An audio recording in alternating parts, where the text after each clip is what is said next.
Hey guys, Andrew with CPR Instructor Affiliates, powered by Prime Medical Training. We are a national AHA training center. Today we're going to be taking you through the initial instructor setup. So if you are just getting into the industry and you're wondering what all you need to get your CPR business off the ground, this is going to be the video for you. What I'm going to be talking about today is primarily targeted at American Heart Association instructors. If you're not an AHA instructor, then I would highly recommend you start researching how to become one, because if you're looking to grow a business, that's going to be the most marketable certification that you can have on top of the other ones like Red Cross or HSI. But some of this video, like when we talk about equipment, it'll apply no matter what certification you have. But here in the beginning, we're going to just take a look at some AHA specific things, assuming that you're an AHA instructor. So you need to make sure that you have the curriculum necessary to teach the course. And if you're teaching an AHA class, there are 3 things that you need to have. You've got to have the course DVD. You need to have a student manual for each of your for each of your students. And you need to have the instructor manual. Now the instructor manual comes as like this loose leaf paperwork. And so we put them into 1-inch binders to keep it a little bit more organized. And we just take the front and back of the loose leaf and make it the front and back cover for these binders. It's worked out pretty well for us. So these are must-haves if you're an instructor. You cannot be teaching courses without these materials according to the AHA. The other really handy thing that we use is these binders. These are accordion binders, and we have them for each class, and we have multiples for each class. So if we're teaching a class here in our classroom and then there's another one going on at a dentist's office at the same time, and we're using multiple instructors, we have multiple of these that they can pick up, grab, and go to teach their class. And inside, we keep things like the DVD, which is usually going to be here in the front. We have skill sheets. We've got the exams. We have the answer sheets, and then just some other reference tools that we put in here for our instructors to use. It's a great handy thing. It's compact, portable, and so this is what I highly recommend you guys use, or something very similar to this, to keep your paperwork organized and to be able to administer your courses. A couple other pieces of paperwork that we've created that we've found to be really helpful is one, a record of attendance. Now, a record of attendance is pretty simple. And what it's used for is when a student comes to us, let's say they come to us on the weekend or into an evening class, they're not going to get we don't issue their certification cards until the next business day. And so sometimes they're like, but I have to have this because I can't go back to work without some sort of certification or proof that I took a class. So our instructors are able to pull out this record of attendance, and they'll put down like the date that the class was taken, the student's name, when their expiration is, and then there's contact information here for our company that if the employer wants to verify, they can call us and verify that the student actually took the class. So this comes in handy quite often. We have students who utilize it, and to this date, we've been in operation since 2013. To this date, we've never really had any problems with this getting somebody by for 1 or 2 days before they actually get their real certification card. The other piece of paper that we've created that has been really useful is it's twofold. So one, on this side of the form, we have a place for people to leave us a review on Google. And so we ask everyone to review us on Google, and they can take this home. They've got a QR code or a link that they can use to get to that review spot. And so we get a lot of reviews from this piece of paperwork that we hand out at the end of class. But the other magic that happens from this paperwork is on the other side, and it tells students how to claim their e-cards. And so we give very detailed instructions on what to look for, when they can expect to see their certification card, And if they have problems accessing their certification card, they've got the AHA's phone number here that they can call. And that greatly reduces how many phone calls that we end up getting from students who are wanting their card or are having trouble finding their card or whatever. This just takes the burden off of our admin team, and especially if you're a small startup business and this is not your full-time job, you want to reduce how many phone calls that you're having to answer throughout the day when you're at your regular job or what have you. So tips and tricks, very helpful. Now that we've kind of talked about the equipment or the paperwork and the American Heart Association type stuff, let's get into the equipment. We are, big disclaimer, a fan of Preston products. So pretty much if Preston makes it, we're using it. And so all the products that we're going to look at here today, or almost all the products, are going to be made by Preston. And as I go through talking about these, we're going to briefly touch on them just so that you know what's available to you and kind of the extent of what you should have. But keep in mind, I've done a detailed video review on each individual product. So if you're wanting to learn more about it and see what all the features and details of each product, down in the link below, you'll be able to check that out. So first up, let's talk about mannequins. Obviously, we got our adult mannequin here. This is the Preston Professional Series. It is compliant with the AHA. It has feedback devices in it, and they come in both dark tone and a light tone like this. If you're just getting started, a really great tool is the Take 2 kit from Preston. So that essentially gives you 2 adults, 2 infants, and 2 AEDs. And so that can get you going, and it's a great value. And you can either get it in the medium tone or the dark tone, or you can get their diversity kit, which will have 1 medium tone and 1 dark tone of both the adult and infants. So lots of options there to choose from.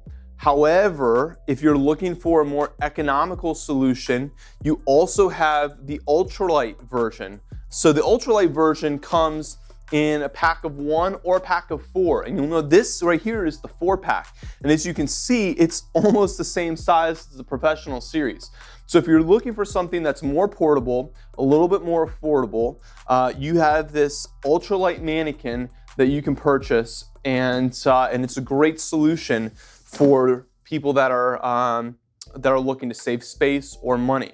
Now, the ultralight mannequin only is available in the adult. There is no ultralight version of the infant. The infants in and of themselves are already pretty light and compact as is.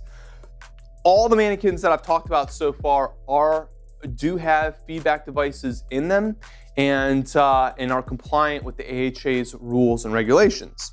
One other piece that you need to keep in mind with your mannequins is that the AHA does require that you have clothing that can be removed to simulate what you would normally find in real life, where you're going to have somebody who's clothed, you're going to have to remove their clothing to find the proper landmarks to place your hands for CPR, and also to be able to have a bare chest to apply AED pads if one becomes available. So you can buy these mannequin-specific shirts, which are going to be a lot more cost-effective than what you can find in Walmart buying actual shirts, because these are just these little light, thin nylons. And they sell them for both the adults and the infants here. So you can get them for both. Not everyone in the industry uses clothing, I'll be honest, but it is technically an AHA requirement. So if you want to stay compliant, this is the way to go. Another great practical tool are going to be knee pads. So Preston makes these knee pads here. They're just the foam, small enough that you can lay it down, kneel on it to do your compressions.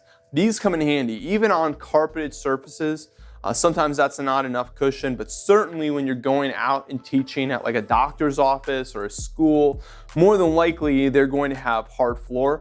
and this really can save your students' knees. And it is best practice to make your students do CPR in the floor and not on a table unless they're physically unable to get into the floor. So this is a lifesaver. They come in packs, so you can purchase them and get multiples at a time. And you'll want to make sure you have these as well. The next thing we can talk about are AEDs. Again, I don't think you can go wrong getting a Preston AED with the price point and also the functionality. It's pretty intuitive.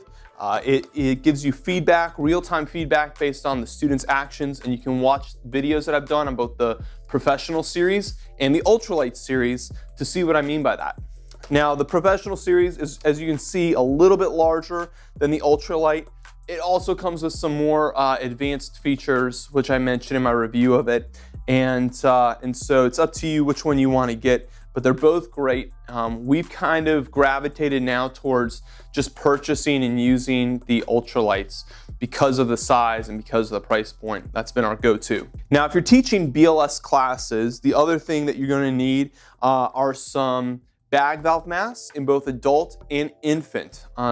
If you're just doing heart saver, you'll only need to purchase the masks for them. But BLS, you'll need the bag masks as well. And you don't need to worry about purchasing bag masks and then also purchasing individual masks. Like we regularly do this, we only buy bag masks. And then if we're teaching a heart saver course or something where we only need to use the pocket mask, we just pull it off the bag and we just use this. And so we're able to kind of kill two birds with one stone. So an adult and infant, these are important. When you are giving breaths with just the pocket mask, you will need to make sure you get a one-way valve, and Preston makes these trainer one-way valves that'll fit right into pretty much any mask that I'm aware of on the market. So you don't have to worry about what brand you get. Any mask will do, fits in there, and then you can have your students deliver breaths and practice that skill. If you are doing heart saver and you're also teaching first aid, you're going to need to have a couple extra tools in your bag. One is an EpiPen. So this is an EpiPen trainer. It's required for performing skills in the heart saver first aid class. Pretty easy to use. You pull the blue pin out, and then when you go to push, or you have the person push it into their leg, you'll hear a click, and then the orange piece extends out, simulating that it's covering up the needle. And then all you have to do is push it back into place, and there you go. So you'll need some of these, easily accessible. You'll also need first aid kits. Now, first aid kits, you can buy these like little baggies. I still have a few. They come in these Ziploc bags like this, and it has everything that you need to perform the bleeding control first aid portion of your class if you're doing first aid. And so that means it'll have some gauze, a roller bandage, gloves, and that's okay. However, these can be a little pricey. I think you're better off going to eBay or Amazon, and you buy a whole pack of like 200 4x4 gauzes and then a whole box of roller gauzes like this, and just throw it into a plastic tote, and then you can use it up and give it to your students. It's going to be way more cost effective to do it that way, and just a lot easier to manage as well, in my opinion. So those are the things you'll need for first aid. And then the last thing you'll need are gloves. So removing gloves is also a required skill for first aid. Now these gloves come in handy not only for the first aid skills test for your students, but it also comes in handy for wiping stuff down. So after class, you're required to decontaminate all of your mannequins, and you can buy these off of places like WorldPoint and just get some disinfectant wipes. And it's always best practice when you're using these, just so you don't have chemicals leaching into your skin or even just like practically drying your skin out, to wear gloves when you're doing that. So the gloves come in handy for two reasons, and you'll need to have this in your arsenal as well. All right, and finally, the thing to consider is how are you going to play your DVDs in your classes. And there's really only two options. You can either use a projector or you can use a TV with a DVD player. And the problem with the projectors is that especially if you're going into somebody else's office, trying to find a good place to set it up can be difficult. You need a flat wall. With that, or you're gonna have to lug around, a projector screen, and then you've got to set the projector in the middle of the room, which can kind of be in the way of the students and the practice sessions. And then if you've got the projector in the middle of the room, who knows where the plug is, so you might need a really long extension cord. You gotta see what I'm saying. It's not the ideal thing to have. What really is better is to purchase a TV like this. We'll get a 32-inch TV, and it's a flat screen. Very light. I can carry this with one arm, and it's very durable as well. We've probably only seen 2 TVs out of our 4 offices be broken in the last 8 years. So if you're concerned about that, you really shouldn't be. It's not that huge of an issue.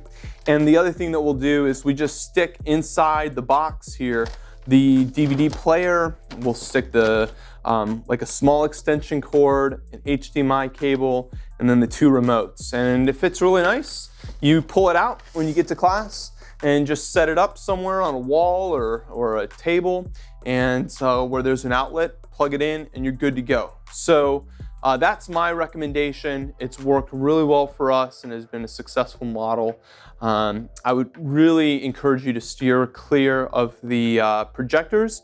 They seem great because they're more compact and portable, but the practical functionality of them just doesn't work well, in my opinion, in most settings. I hope this was helpful for you. If you have specific questions beyond what we've talked about in getting started with your CPR company, please leave them in the comments below. If you're looking for a national AHA training center to align with, we offer some really great benefits to our instructors. Take a minute to check that out in the description as well. We'll have a link there for you. If this video was helpful for you, please like and also subscribe to this channel so you can stay up to date with future videos that we make related to how you can start and grow your CPR business. Thanks for watching. This is Andrew with CPR Instructor Affiliates, powered by Prime Medical Training.